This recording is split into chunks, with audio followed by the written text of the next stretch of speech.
Hi అండి, అందరికీ నాకు వండటం వచ్చండి ఛానల్కి స్వాగతం.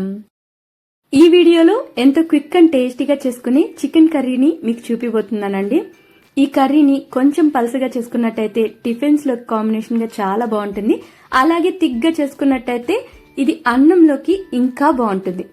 ప్రిపేర్ చేసుకోవడానికి బయట ప్యాకెట్స్ లో దొరికే మసాలాలతో పనే లేకుండా ఇంట్లో ఉన్న కొన్ని ఇంగ్రీడియంట్స్ తోనే మసాలాను గ్రైండ్ చేసుకుని ఈజీగా చేసేసుకోవచ్చు.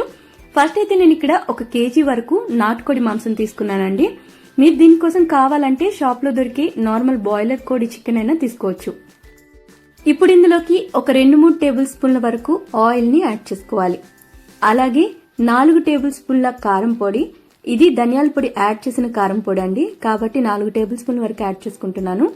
మీరు మీ కారానికి సరిపడా కారం పొడి క్వాంటిటీ అనేది అడ్జస్ట్ చేసుకోండి. తరువాత రుచికి సరిపడా ఉప్పు, 1 టీ స్పూన్ వరకు పసుపు, అలాగే ఒక పెద్ద సైజు ఉల్లిపాయని ఇలా పెద్ద పెద్ద ముక్కలుగా కట్ చేసి వేసేసుకోండి.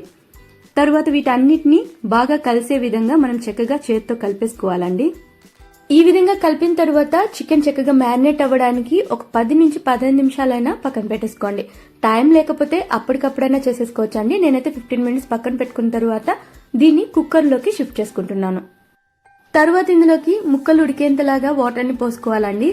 మీరు పులుసు కాస్త చిక్కగా చేసుకోవాలనిపిస్తే సగానికి వాటర్ పోసుకోండి, సరిపోతుంది. లేదా కాస్త ఎక్కువ పులుసు కావాలనిపిస్తే ఇప్పుడు నేను చూపిస్తున్నాను కదండి, ఈ విధంగా పైకి వాటర్ కనిపించేలాగా వాటర్ పోసుకోండి, సరిపోతుంది. ఇలా పోసుకున్న తర్వాత దీని కుక్కర్ లో ఒక 4 నుంచి 5 విజిల్లు వచ్చేంత వరకు ఉడికించుకోవాలి. ఇప్పుడు కర్రీకి సింపుల్ గా మసాలాను ప్రిపేర్ చేసుకోవడానికి పాన్ లోకి ఒక 2 టేబుల్ స్పూన్ల మిరియాలు, అలాగే ఒక 3 టేబుల్ స్పూన్ల ధనియాలని యాడ్ చేసుకోండి.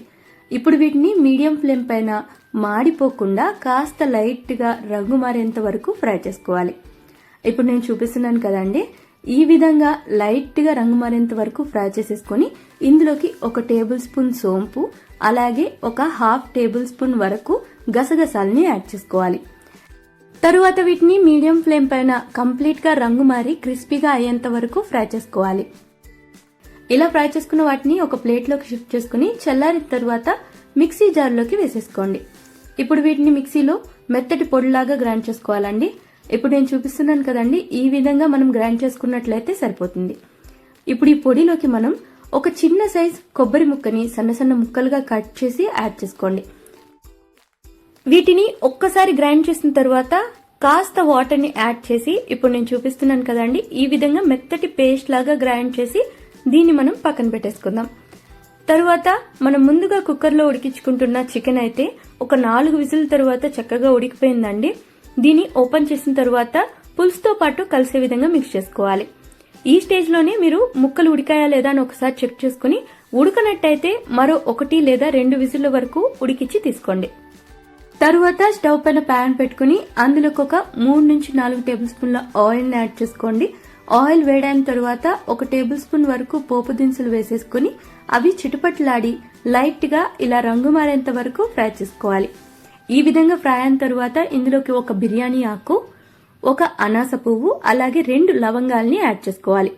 వీటితో పాటు ఫ్రెష్ గా దంచిన ఒక 2 టేబుల్ స్పూన్ల అల్లం వెల్లుల్లి పేస్ట్, అలాగే ఒక 1/2 టీ స్పూన్ వరకు సోంపుని యాడ్ చేసుకోవాలి.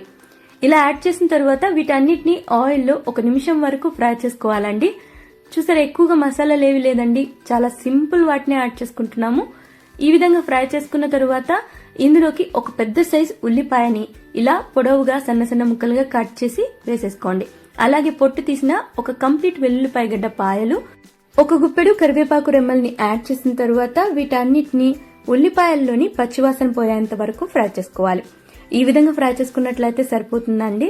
ఇలా ఫ్రై చేసుకున్న తరువాత ఇందులోకి మనం ముందుగా మిక్సీ జార్ లో గ్రైండ్ చేసి పెట్టుకున్న మసాలా పేస్ట్ ని యాడ్ చేసేసుకోవాలి. 1 కేజీ చికెన్ కి అయితే ఇప్పుడు మనం ప్రిపేర్ చేసుకున్న మసాలా కరెక్ట్ గా సరిపోతుందండి, కాబట్టి గ్రైండ్ చేసుకున్న మొత్తం మసాలా పేస్ట్ ని యాడ్ చేసేసుకోండి. ఇలా యాడ్ చేసిన మసాలాని ఆయిల్ లో మనం చక్కగా ఫ్రై చేసుకోవాలండి. ఇందులో మనం కొబ్బరిని పచ్చిగానే యాడ్ చేసాం కాబట్టి ఆ కొబ్బరిలోని పచ్చివాసన పోయి ఈ విధంగా ఆయిల్ మొత్తం పైకి తేలేంత వరకు మనం మసాలాని ఫ్రై చేసుకోవాలి. ఈ విధంగా ఫ్రై చేసుకుంటే సరిపోతుంది. తర్వాత ఇందులోకి మనం ముందుగా ఉడికించుకున్న చికెన్ ని యాడ్ చేసుకోవాలి. ఇలా మనం పాన్ లోకి చికెన్ మరియు పులుసుని యాడ్ చేసిన తరువాత కింద ఉన్న మసాలాతో పాటు కలిసే విధంగా బాగా మిక్స్ చేసుకోవాలండి. ఈ విధంగా కలుపుకున్నట్టయితే పులుసులోకి మసాలా బాగా కలిసి కాస్త లైట్ గా చిక్కబడుతుంది. అలాగే ఈ స్టేజ్ లోనే మనం రుచి చూసి ఏదైనా సాల్ట్ అవి తక్కువ ఉంటే యాడ్ చేసేసుకోండి.